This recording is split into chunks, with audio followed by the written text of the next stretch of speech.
स्वागत करता हूँ। आइए मेरे सभी छोटे बहन भाइयों का एक बार फिर से स्वागत है मेरे YouTube चैनल जयपाल वशिष्ठ में। और मैं बहुत काफ़ी दिनों से आपसे हमारी मुलाकात भी नहीं हो पाई। अब हमें पता भी चल गया है कि हमारे यूपी बोर्ड एग्जाम की डेट जो है वो 24 अप्रैल से डिक्लेयर कर रही है।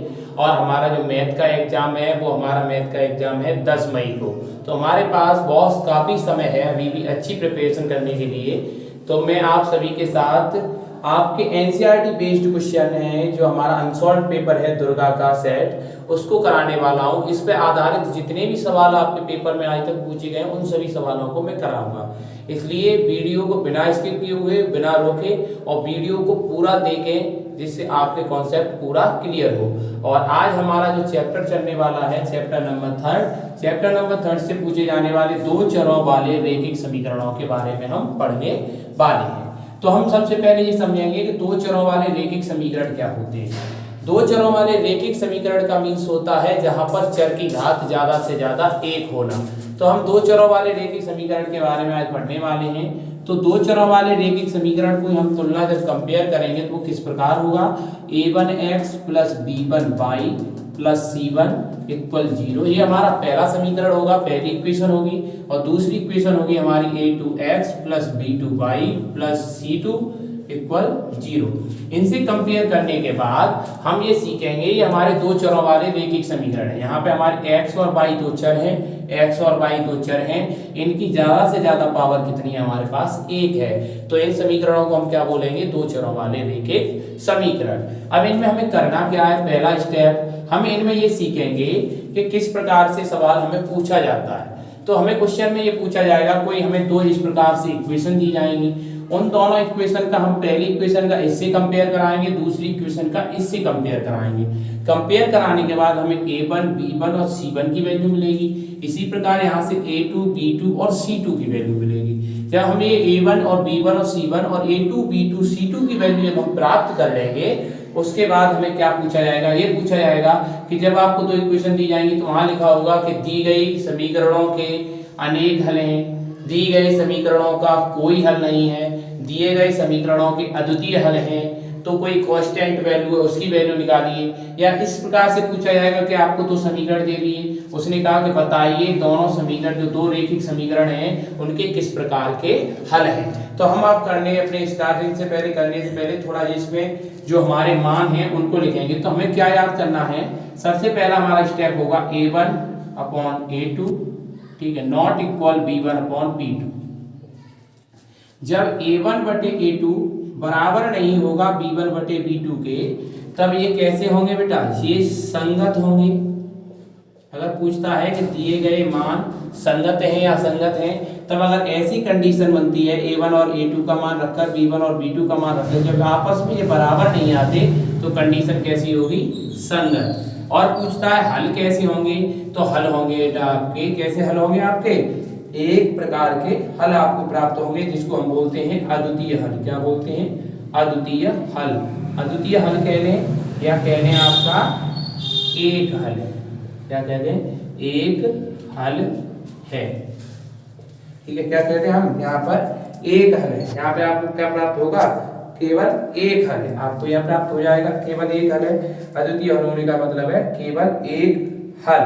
और इसकी आपकी जो रेखाएं हैं वो कैसी करेंगे, आपस में प्रतिच्छेद करेंगे। कैसी करेंगी, प्रतिच्छेद। तो इसमें मैं आपको एक बार फिर दोबारा बता दूं, अगर पूछा जाता है आपसे दो इक्वेशन देने के बाद आपसे पूछा जाता है कि दिए गए रैखिक समीकरणों में, दिए गए रैखिक समीकरणों में किस प्रकार के हल हैं, तो आप जब इसे सॉल्व करेंगे और इस प्रकार की कंडीशन जब आपकी बनकर तैयार होती है a1 upon a2 not equal b1 upon b2 अगर आपकी इक्वेशन बनकर तैयार होती है तो उस समीकरण के कैसे हल होंगे, अद्वितीय हल। इसे हम इंग्लिश में बोलते हैं यूनिक सॉल्यूशन। क्या बोलेंगे, यूनिक सॉल्यूशन। अगर पूछता है कि दिए गए रैखिक समीकरणों में रेखाएं कैसी होंगी, तो रेखाएं कैसी होंगी, आपस में प्रतिच्छेद करेंगी।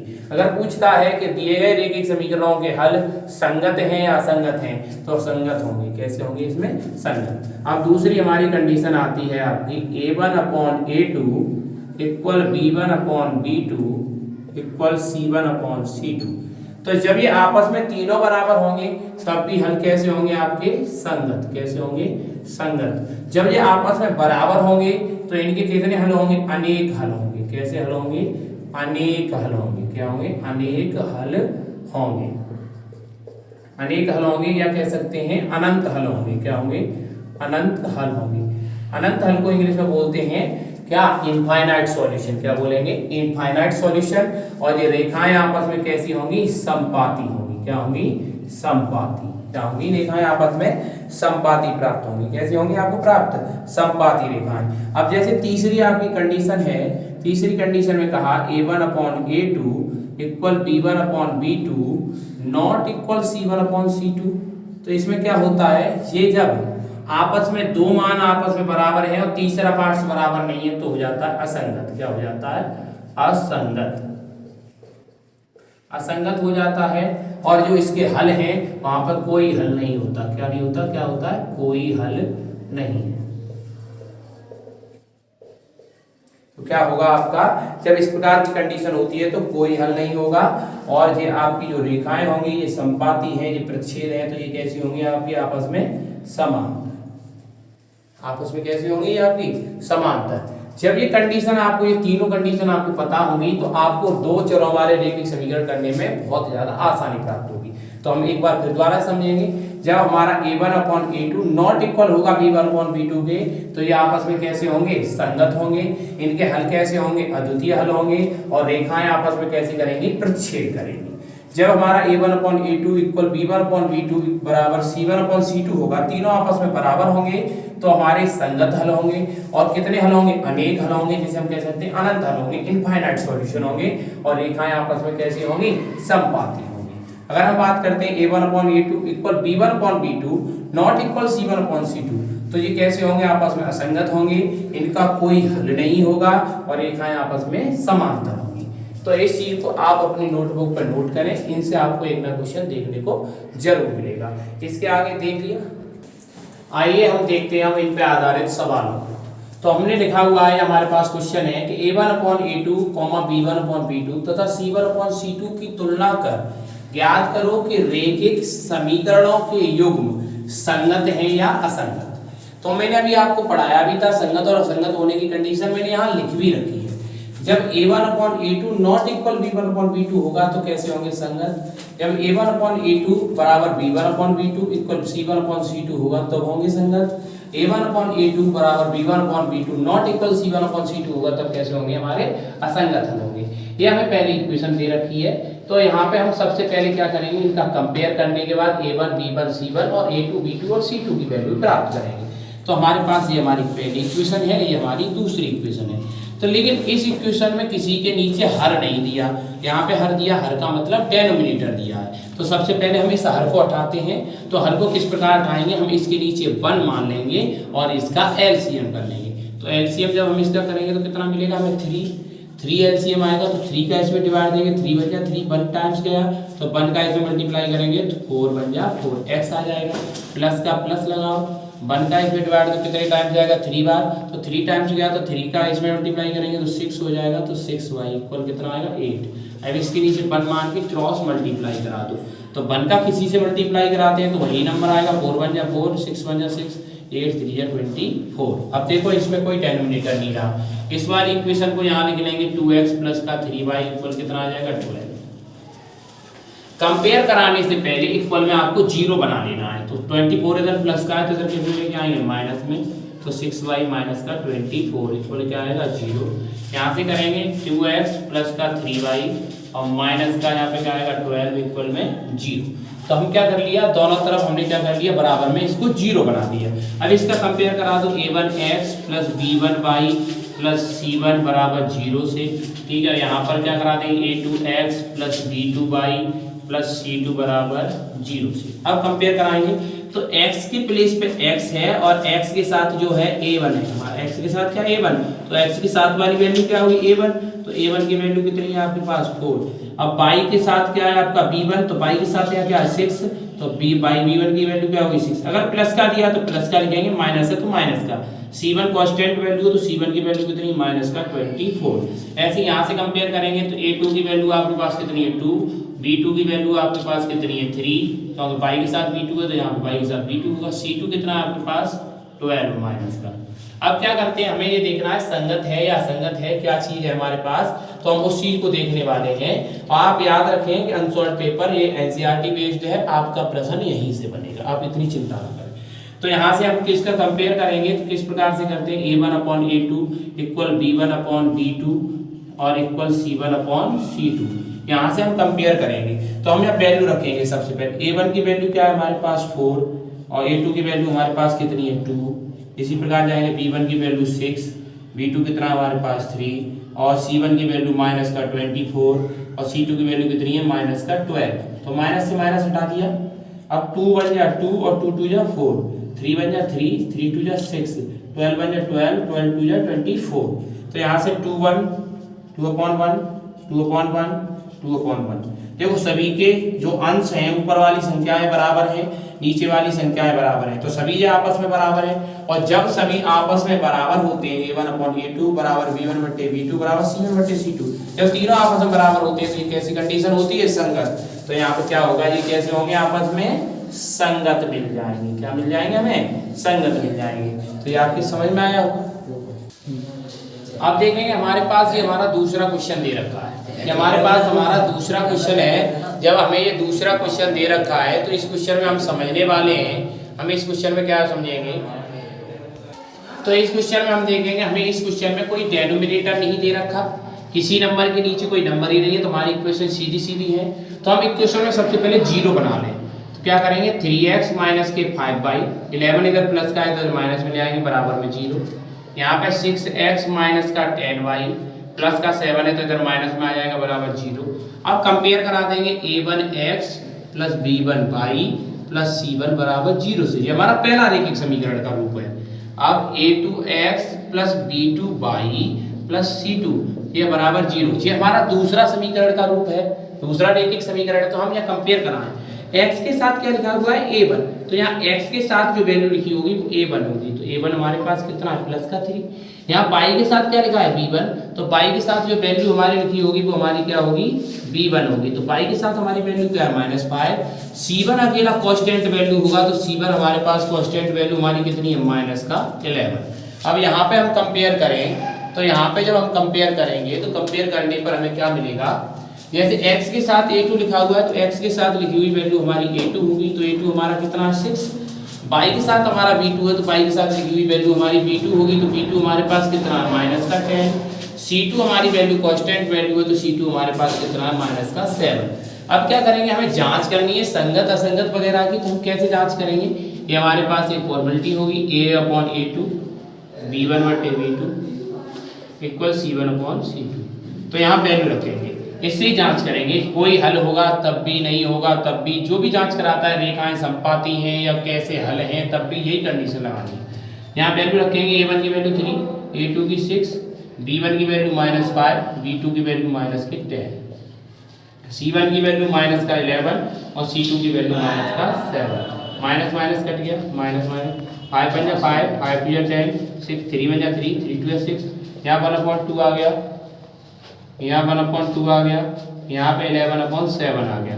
अब हमें दिखाई दे रहा है यहाँ हमारा 1/2 है, यहाँ हमारा 1/2 है, लेकिन हमारा यहाँ पर 1/2 नहीं बन रहा, तो ये नॉट इक्वल हो गया, ये वाला पार्ट नॉट इक्वल हो गया। तो हमें क्या दिखाई दे रहा है, पहला और दूसरा आपस में बराबर है लेकिन तीसरा बराबर नहीं।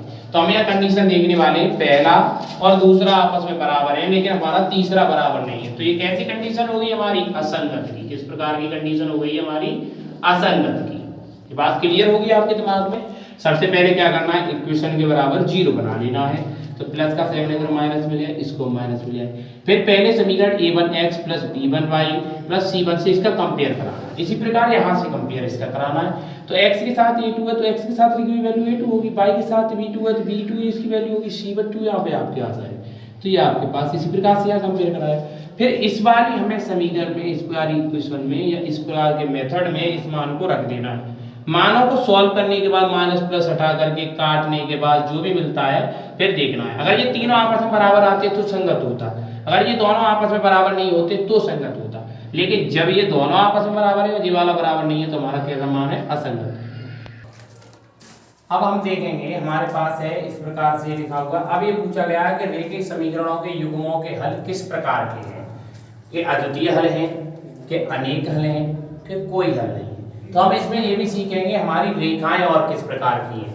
तो हम ये हमारी कंडीशन लिखी हुई है, इस प्रकार से बनेगा तो अद्वितीय हल होंगे और रेखाएं प्रतिच्छेद करेंगी। अगर इस प्रकार से तीनों बराबर होंगे तो अनेक हल होंगे और रेखाएं समपाती होंगी। इस प्रकार से कंडीशन बनती है तो कोई हल नहीं होगा, रेखाएं आपस में समांतर होंगी। तो हम यहाँ से करना चालू करेंगे। तो पहले हमारा सवाल है, ये हमने लिखा 2x प्लस का 3y बराबर 3 और यहाँ पे x माइनस का 2y बराबर 2। तो हम पहले सबसे पहले इक्वेशन के बराबर में क्या बनाते हैं बेटा, 0 बनाते हैं। तो प्लस का 3 है इधर माइनस में बराबर 0, x माइनस का 2y प्लस का 2 है इधर माइनस में 0 जाएंगे हम यहाँ पे। तो सबसे पहले हमारा जो रैखिक समीकरण की पहली समीकरण है उसकी कंपेयर करा देंगे इससे। ये हमारा पहला समीकरण होता है रैखिक समीकरण। अब ये हमारा दूसरा रैखिक समीकरण है दो चर वाला, तो ये वाले से हम कंपेयर करा देंगे। तो यहाँ x के साथ जो लिखा है वो a1 है, यहाँ x के साथ 2 लिखा है तो वो हमारा a1 होगा। y के साथ लिखा है b1 है, y के साथ 3 लिखा है तो वो हमारा b1 होगा। c1 के साथ हमारे पास कितनी वैल्यू है, -3। यहाँ से बात करें a2 के साथ, अब यहाँ पे a2 x के साथ लिखा है, x के साथ कोई कोएफिशिएंट या गुणांक नहीं है तो यहाँ पे हमारा 1 मान सकते हैं हम, कोई दिक्कत नहीं। जब कोई नहीं होगा तो 1 होगा। तो a2 की वैल्यू 1, b2 की वैल्यू आपके पास कितनी हो जाएगी, y के साथ b2 तो y के साथ क्या है -2 तो -2 हो जाएगी। c2 अकेला कांस्टेंट कैसा है, -2। अब क्या करेंगे हम, इसी से जांच करेंगे a1/a2 बराबर b1/b2 बराबर c1/c2 से हम क्या करेंगे, कंपेयर करेंगे। यहाँ a1 की वैल्यू कितनी है 2 और a2 की वैल्यू कितनी है 1 बराबर b1 की वैल्यू कितनी है हमारे पास 3 और b2 की वैल्यू कितनी है -2 इक्वल c1 की वैल्यू कितनी है -3 और c2 की वैल्यू कितनी है -2। a1 b1 c1 ये हमने मान लिख लिए, a1 a2 b2 और c2 ये कंपेयर कर लिए, हमारे पास मान आ गए। हमने यहाँ मानों को रखा a1 का ये, a2 का ये, ठीक है। a1 और b1 की वैल्यू 3 और b2 की वैल्यू -2, c1 की वैल्यू हमारे पास कितनी -3 और c2 की वैल्यू कितनी, इधर यहाँ माइनस से माइनस हट सकता है लेकिन यहाँ माइनस प्लस नहीं हट सकता। 2/1 बराबर 3/-2 बराबर 3/2। तो ये पहली वाले मान आपस में बराबर नहीं आ रहे, तो आपस में पहले वाले मान बराबर नहीं होंगे। ये वाले अगर मान आपस में पहले वाले देखेंगे सबसे पहले, ये दोनों ही आपस में जब बराबर नहीं है तो हमारे किस प्रकार के हल हैं, अद्वितीय हल। जब आपस में पहले वाले दोनों बराबर नहीं होंगे तो कैसे हल है हमारे, अद्वितीय हल हैं। किस प्रकार के हल हैं, अद्वितीय हल हैं। अद्वितीय हल हो जाएंगे और रेखाएं कैसी कर रही हैं, आपस में प्रतिच्छेद कर रही हैं। रेखाएं कैसी करेंगे, आपस में प्रतिच्छेद करेंगे। रेखाएं आपस में प्रतिच्छेद करेंगी, ठीक है, प्रतिच्छेद करेंगी। तो रेखाएं आपस में प्रतिच्छेद करेंगी और किस प्रकार के हल होंगे, अद्वितीय हल। ये हमने इस प्रकार से आपको बता दिया। तो इस प्रकार से ही आपको प्रत्येक सवाल में जब आपसे पूछा जाए किस प्रकार के हल हैं, तब भी आप इसी प्रकार से सॉल्व करेंगे। आपसे पूछा जाता है कि दिए गए रेखीय समीकरण संगत हैं या असंगत हैं, तब भी इसी प्रकार से सॉल्व करेंगे। जब आपसे पूछा जाता है कि इनकी जो रेखीय समीकरण युग्म आपको दे रखी है उनमें रेखाएं किस प्रकार की हैं, प्रतिच्छेद करती हैं, संपाती करती हैं या समांतर हैं, तब भी हम इसी प्रकार से चेक करेंगे। हमने आपको एक सवाल करा दिया है, इस सवाल को आप करने की कोशिश करें और एनसीईआरटी जो आपका क्लास 10 का मैथ है उसमें से इन चैप्टरों में से कुछ को करें। अगले चैप्टर कल हम अपना देंगे और वीडियो को पूरा देखें। चैनल को सब्सक्राइब करें तथा बेल आइकन जरूर दबाएं और लाइक करें तथा शेयर करें। क्लियर हो जाए उसके बाद कमेंट जरूर करें आपको किस प्रकार